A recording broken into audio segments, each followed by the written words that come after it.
Hello दोस्तों, स्वागत है हमारे YouTube चैनल में। और आज की क्लास में हम लोग पढ़ेंगे करंट से रिलेटेड एक टॉपिक के बारे में, जो कि है कैबिनेट मिनिस्टर्स 2021। यानी जो 2021 का नया मंत्रिमंडल अभी बनाया गया है, यानी पहले के मंत्रिमंडल में एक्सपेंशन किया गया है, कुछ नए मंत्रियों को इसमें शामिल किया गया है। साथ ही साथ कुछ जो पुराने मंत्री थे उन्होंने रिजाइन दिया और उनकी जगह नए मंत्रियों को सेलेक्ट किया गया। तो उनके बारे में हम डिस्कस करेंगे आज की क्लास में। और साथ ही साथ हम जानेंगे कैबिनेट मंत्री, स्वतंत्र प्रभार मंत्री और राज्य मंत्री में क्या डिफरेंस होता है। तो चलिए स्टार्ट करते हैं आज की क्लास को। और सबसे पहले हम देखते हैं मंत्रिपरिषद के बारे में। कैबिनेट मंत्री कौन होते हैं, राज्य मंत्री कौन होते हैं, उप मंत्री कौन होते हैं, और साथ ही साथ स्वतंत्र प्रभार के मंत्री, क्योंकि इनमें बहुत सारा जो कन्फ्यूजन है वो हमको देखने को मिलता है। यानी हम ये तो पढ़ लेते हैं, उनके बारे में तो पढ़ लेते हैं कि ये हमारे कैबिनेट मंत्री हैं, ये हमारे स्वतंत्र प्रभार मंत्री हैं, ये राज्य मंत्री हैं, बट उनमें जो डिफरेंस है वो हमको पता नहीं होता है।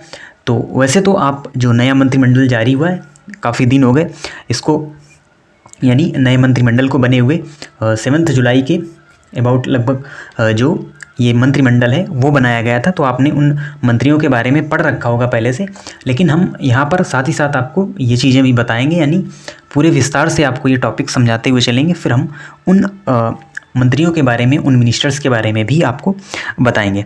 तो सबसे पहले देखते हैं मंत्रिपरिषद के बारे में। तो मंत्रिपरिषद क्या होते हैं? मंत्रिपरिषद के 3 भाग होते हैं, यानी मंत्रिपरिषद में ही कैबिनेट मंत्री आते हैं, राज्य मंत्री आते हैं और उप मंत्री आते हैं। तो कैबिनेट मंत्री जिनके पास जो बड़े बड़े मंत्रालय हैं, यानी बहुत ही महत्वपूर्ण जो मंत्रालय होते हैं, जैसे विदेश मंत्रालय हो गया, गृह मंत्रालय हो गया, ये रहते हैं हमेशा कैबिनेट मंत्री के पास। और फिर उनकी सहायता के लिए होते हैं राज्य मंत्री, और सबसे छोटे यहाँ पर होते हैं तीसरे नंबर के उप मंत्री। तो इस प्रकार से बंटवारा होता है मंत्रिपरिषद का। अब मंत्रिपरिषद और मंत्रिमंडल में क्या अंतर होता है? तो मंत्रिमंडल में क्या होता है, केवल ही कैबिनेट मिनिस्टर्स ही इसमें शामिल होते हैं, तो उसे मंत्रिमंडल कहा जाता है। यानी अगर कोई भी फैसला ये काम करना चाहिए कि नहीं करना चाहिए, इसका फैसला कैबिनेट मिनिस्टर्स के द्वारा ही किया जाता है, तो वो मंत्रिमंडल में शामिल होते हैं।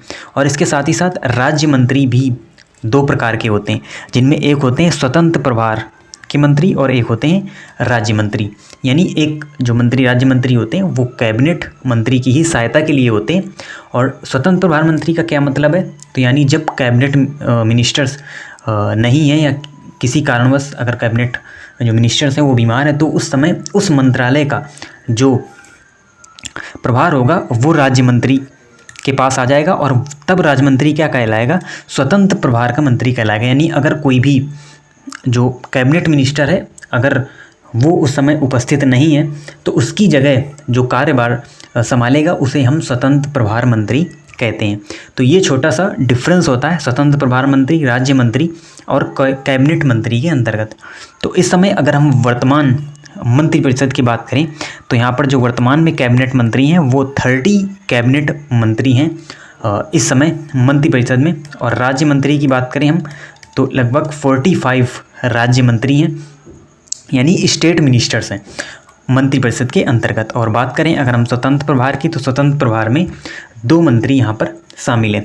तो आज की क्लास में हम लोग बात करने वाले हैं सिर्फ और सिर्फ कैबिनेट मंत्री के बारे में, क्योंकि अगर हम सभी मिनिस्टर्स के बारे में पढ़ेंगे तो ये होते हैं 75 लगभग, और इतने मंत्रियों के बारे में पढ़ने में क्या होगा कि वीडियो बहुत ही ज़्यादा लंबा हो जाएगा, और सभी हमारे लिए इम्पोर्टेंट भी नहीं है।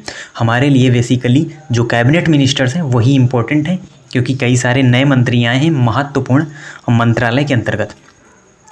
तो हम पढ़ेंगे कैबिनेट मिनिस्टर्स के बारे में, और 30 में से हम सभी को भी डिस्कस नहीं करेंगे। जो हमारे इम्पोर्टेंट मिनिस्टर्स हैं सिर्फ और सिर्फ उनके बारे में हम डिस्कस करेंगे। तो चलिए स्टार्ट करते हैं आज की क्लास को। और सबसे पहले देखते हैं नरेंद्र मोदी के बारे में। तो आप सभी को पता है ये हमारे वर्तमान में प्राइम मिनिस्टर हैं। तो आपको लगता होगा प्राइम मिनिस्टर सिर्फ प्राइम मिनिस्टर होता है, तो ऐसा बिल्कुल नहीं होता। ये मंत्रिपरिषद का ही सदस्य होता है। साथ ही साथ कैबिनेट का सबसे ये हम कह सकते हैं कि प्रमुख, कैबिनेट का सबसे प्रमुख, मंत्रिमंडल का सबसे प्रमुख प्रधानमंत्री को ही माना जाता है। और जो सबसे महत्वपूर्ण मंत्रालय होते हैं वो प्राइम मिनिस्टर के पास ही होते हैं। तो नरेंद्र मोदी के पास कौन कौन से मंत्रालय हैं, इनके बारे में भी आपको पता होना चाहिए।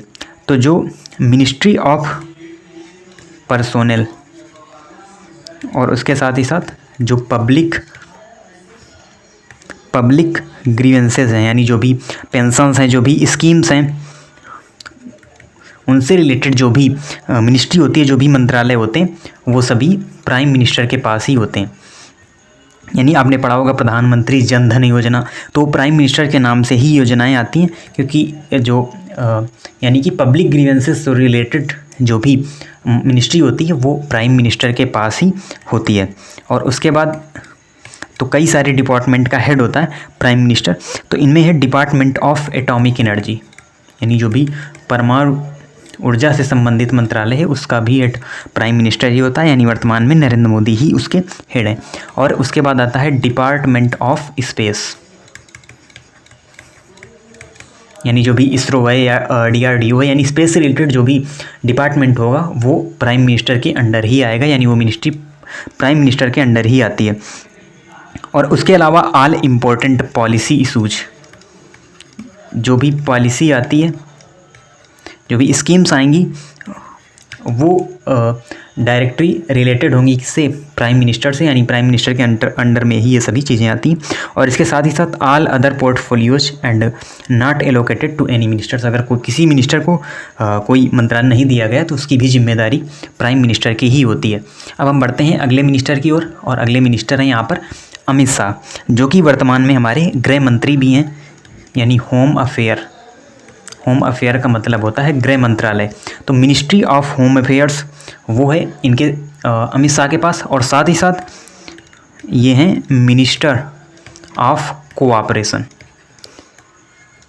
तो जब अभी कैबिनेट का एक्सपेंशन किया गया तो वहाँ पर एक नया मंत्रालय बनाया गया जो कि है कोऑपरेशन मिनिस्ट्री। तो कोऑपरेशन मिनिस्ट्री का हेड भी बनाया गया किसे, अमित शाह को। और एक मिनिस्टर के पास 2 से 3, यानी इसकी कोई सीमित संख्या नहीं है, कितने भी मंत्रालय हैं उस मिनिस्टर को दिए जा सकते हैं। तो ऐसा कोई ज़रूरी नहीं है कि एक मिनिस्टर के पास एक ही मंत्रालय हो, एक ही मिनिस्ट्री हो, 2 या 3 या 4 भी मिनिस्ट्री उनके पास हो सकती हैं। तो मिनिस्टर ऑफ कोऑपरेशन और मिनिस्टर ऑफ होम अफेयर्स हैं वर्तमान में अमित शाह, तो इनका नाम आपको याद रखना है। फिर आते हैं राजनाथ सिंह, और राजनाथ सिंह के पास है रक्षा मंत्रालय, यानी ये हैं मिनिस्टर ऑफ डिफेंस।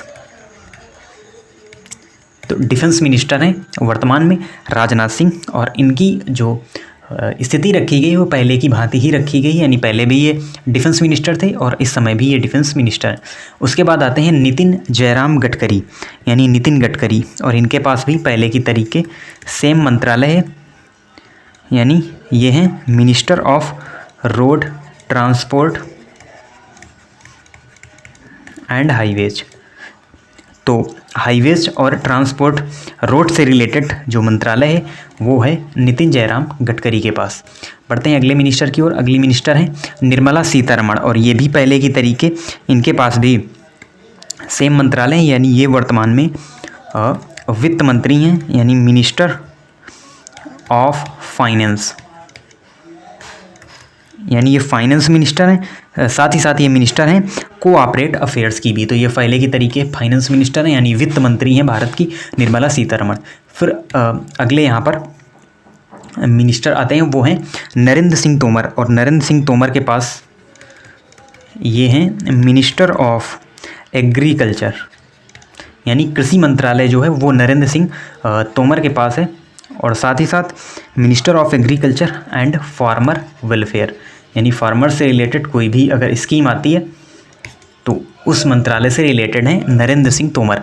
फिर उसके बाद आते हैं अगले मिनिस्टर्स जो कि हैं सुब्रमण्यम जयशंकर, और ये भी पहले की भांति ही सुब्रमण्यम जयशंकर के पास मिनिस्टर ऑफ एक्सटर्नल अफेयर, यानी इनके पास एक्सटर्नल अफेयर से रिलेटेड मिनिस्ट्री है, मिनिस्टर ऑफ एक्सटर्नल अफेयर, यानी ये हैं हमारे विदेश मंत्री।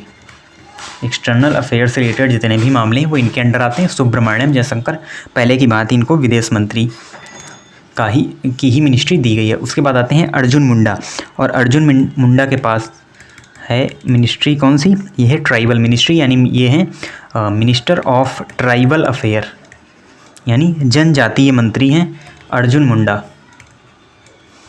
उसके बाद अगली मिनिस्टर आती हैं स्मृति जुबिन ईरानी, और स्मृति जुबिन ईरानी के पास इनके पास हैं ये हैं minister of women and child development. तो महिला एवं बाल विकास मंत्री वर्तमान में कौन है? तो ये है स्मृति जुबिन ईरानी। इनका भी नाम आपको याद रखना है। इनके पास एक ही मिनिस्ट्री है, minister of women and child development की ये मिनिस्टर हैं। उसके बाद आते हैं पीयूष गोयल, और इनका नाम आपको बहुत ही अच्छी तरीके से ध्यान रखना है, क्योंकि पहले के मंत्रिमंडल में ये क्या हुआ करते थे? ये हुआ करते थे रेल मंत्री, बट अब इनको रेल मंत्री के पद से हटा दिया गया है। अब इनको दूसरी मिनिस्ट्री दी गई है, और वर्तमान में ये जो मिनिस्टर हैं ये हैं minister of commerce and industry. Commerce और इंडस्ट्री के ये वर्तमान में मिनिस्टर हैं, और साथ ही साथ ये मिनिस्टर हैं food and public distribution. Food and public distribution के ये मंत्री हैं, और साथ ही साथ इनको एक और मंत्रालय दिया गया है, और वो है टेक्सटाइल मिनिस्ट्री। तो टेक्सटाइल मिनिस्ट्री के भी हेड ये होंगे, उसी कि ये मिनिस्टर होंगे। तो 3 मंत्रालय इनको दिए गए हैं, minister of commerce industry, food and public distribution और टेक्सटाइल मिनिस्ट्री। तो ये दी गई है पीयूष गोयल को, इनके पास अब रेल मंत्रालय नहीं है। उसके बाद आते हैं धर्मेंद्र प्रधान, और धर्मेंद्र प्रधान को यहाँ पर पहले ये कोयला मंत्री हुआ करते थे, यानी इनके पास कोल और उससे रिलेटेड कोल माइंस और उससे रिलेटेड ही इनके पास मिनिस्ट्री हुआ करती थी। बट इस समय क्या है? धर्मेंद्र प्रधान है मिनिस्टर ऑफ एजुकेशन। ये है मिनिस्टर ऑफ एजुकेशन, यानी इनको शिक्षा मंत्रालय दिया गया है। पहले ये किसके पास हुआ करता था? तो अब पिछला जो मंत्रिमंडल था तो उसमें रमेश पोखरियाल निशंक क्या हुआ करते थे? शिक्षा मंत्री हुआ करते थे, लेकिन उनको रिजाइन यहाँ पर देना पड़ा, और अब मिनिस्टर ऑफ एजुकेशन बनाए गए हैं धर्मेंद्र प्रधान। और इसके साथ ही साथ इनके पास है skill development and entrepreneurship ministry, वो भी इनके पास है धर्मेंद्र प्रधान। यानी शिक्षा से जुड़े जो भी मंत्रालय हैं वो वर्तमान में धर्मेंद्र प्रधान के पास हैं।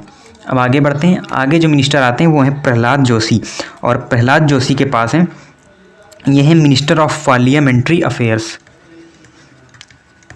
जो भी पार्लियामेंट है उसके मामलों से रिलेटेड ये मिनिस्टर्स हैं, पार्लियामेंट्री अफेयर्स से रिलेटेड। और साथ ही साथ ये हैं minister of coal and mines. तो कोल माइंस से रिलेटेड भी जो मिनिस्टर्स हैं वो वर्तमान में कौन हैं? वो हैं प्रहलाद जोशी। उसके बाद अगले मिनिस्टर आते हैं सर्बानंद सोनोवाल। तो सर्बानंद सोनोवाल के पास है ये हैं minister of ports, shipping and waterways, यानी जल परिवहन मंत्री वर्तमान में कौन है? ये हैं सर्बानंद सोनोवाल।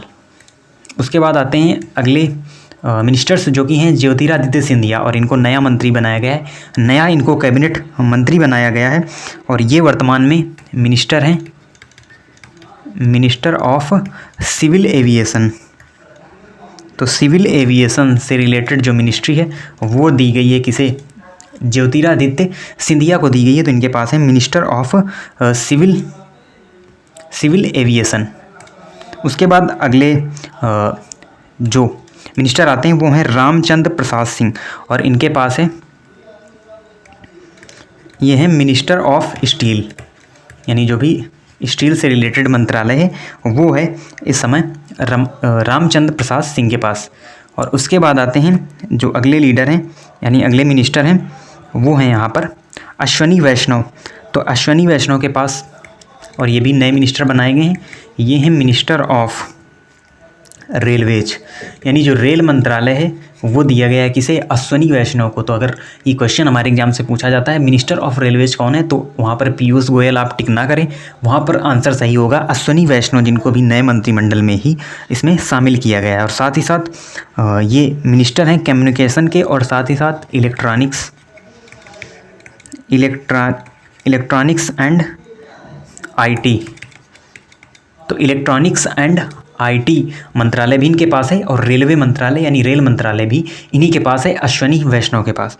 और पहले जो ये रेल मंत्रालय हुआ करता था ये पीयूष गोयल के पास हुआ करता था, और आईटी मंत्री पहले हुआ करते थे, वहाँ पर शायद उनका नाम हम भूल रहे हैं, तो थोड़ा सा आप देख लीजिएगा। पहले आईटी मंत्री दूसरे हुआ करते थे, बट इलेक्ट्रॉनिक्स एंड आईटी मंत्री वर्तमान में कौन है? वो हैं अश्वनी वैष्णव। उसके बाद अगले मिनिस्टर आते हैं, वो हैं पशुपति कुमार पारस।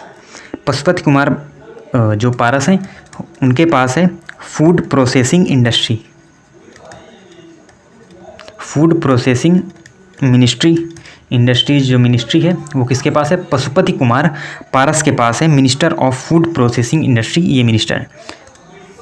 अब अगले जो मिनिस्टर हैं वो हैं गजेंद्र सिंह शेखावत, और गजेंद्र सिंह शेखावत के पास है जल शक्ति मंत्रालय, और ये नया मंत्रालय बनाया गया था। तो जल शक्ति मिनिस्ट्री ये किसके पास है? ये है गजेंद्र सिंह शेखावत के पास। तो जल शक्ति मंत्रालय के जो कैबिनेट मंत्री हैं वो हैं गजेंद्र सिंह शेखावत। और उसके बाद नाम आता है किरण रिजिजू। तो किरण रिजिजू ये पहले क्या हुआ करते थे? ये खेल मंत्री हुआ करते थे, बट वर्तमान में इनको खेल मंत्री के पद से हटाकर क्या बनाया गया? तो ये हैं minister of law and justice, law and justice. तो लॉ एंड जस्टिस के मंत्री वर्तमान में कौन है? तो ये हैं किरण रिजिजू।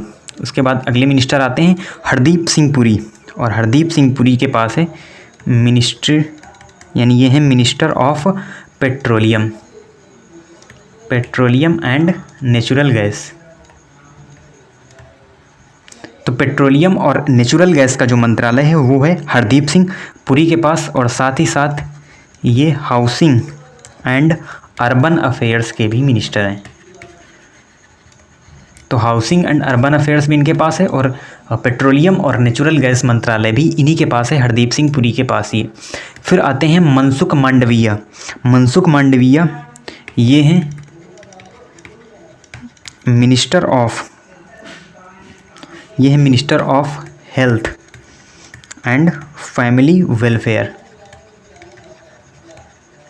तो यानी जो हमारे स्वास्थ्य मंत्री हैं वो हैं वर्तमान में मनसुख मांडविया, और इनको नए मंत्रिमंडल में ही अभी शामिल किया गया है। इससे पहले जो हमारे स्वास्थ्य मंत्री हुआ करते थे वो थे हर्षवर्धन, और अब वर्तमान में ये जो स्वास्थ्य मंत्री हमारे वो हैं मनसुख मांडविया, और इनके ऊपर एक बड़ी जिम्मेदारी है भारत को तीसरी लहर से बचाने की। तो आपको याद रखना है वर्तमान में हमारे स्वास्थ्य मंत्री हैं मनसुख मांडविया। अब आगे बढ़ते हैं, आगे जो मिनिस्टर्स हैं वो आते हैं भूपेंद्र यादव, और इनके पास है मिनिस्ट्री ऑफ इन्वायरमेंट। तो इन्वायरमेंट जो मिनिस्ट्री है वो है भूपेंद्र यादव के साथ, और यादव के पास, और साथ ही साथ लेबर एंड एम्प्लॉयमेंट मिनिस्ट्री है वो भी इन्हीं के पास है, भूपेंद्र यादव के पास ही। फिर आगे आते हैं अनुराग सिंह ठाकुर, और अनुराग सिंह ठाकुर के पास कौन कौन सी मिनिस्ट्री है? तो इनके पास है इंफॉर्मेशन एंड, ये है minister of information and broadcasting, और उसके साथ ही साथ यूथ अफेयर्स एंड स्पोर्ट्स, ये भी जो मंत्रालय है वो इन्हीं के पास है, अनुराग सिंह ठाकुर। तो ये वाला जो मंत्रालय ये पहले हुआ करता था किरण रिजिजू के पास, और वर्तमान में ये दे दिया गया है किसे? अनुराग सिंह ठाकुर को। तो यूथ अफेयर्स एंड स्पोर्ट्स मंत्री कौन है? ये है अनुराग सिंह ठाकुर, और साथ ही साथ minister of information and broadcasting भी अनुराग सिंह ठाकुर ही है।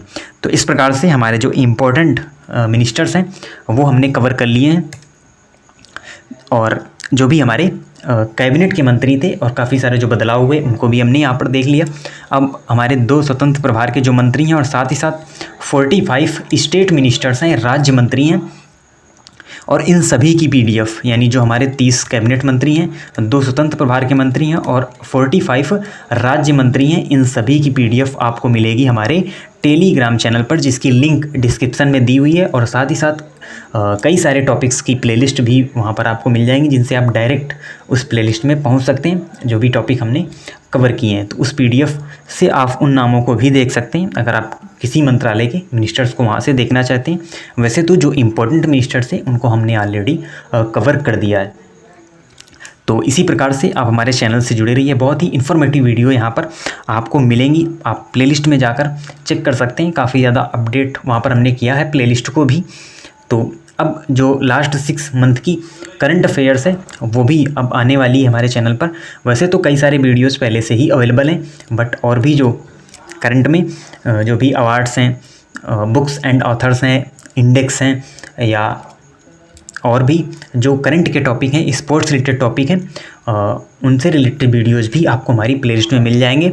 उस नाम से प्लेलिस्ट भी बना दी गई है और नीचे डिस्क्रिप्शन से भी आप उस प्लेलिस्ट में डायरेक्ट पहुंच सकते हैं। तो आप इस प्रकार से सभी टॉपिक्स को अच्छी तरीके से कवर कर सकते हैं हमारे चैनल के माध्यम से। और आपको करना क्या है, आपको बस इतना करना है कि हमारे चैनल को आप सब्सक्राइब करें, साथ ही साथ बेल आइकन को भी प्रेस करें, जिससे जो भी न्यू वीडियो अपलोड होता है उसकी नोटिफिकेशन आपको मिल सके।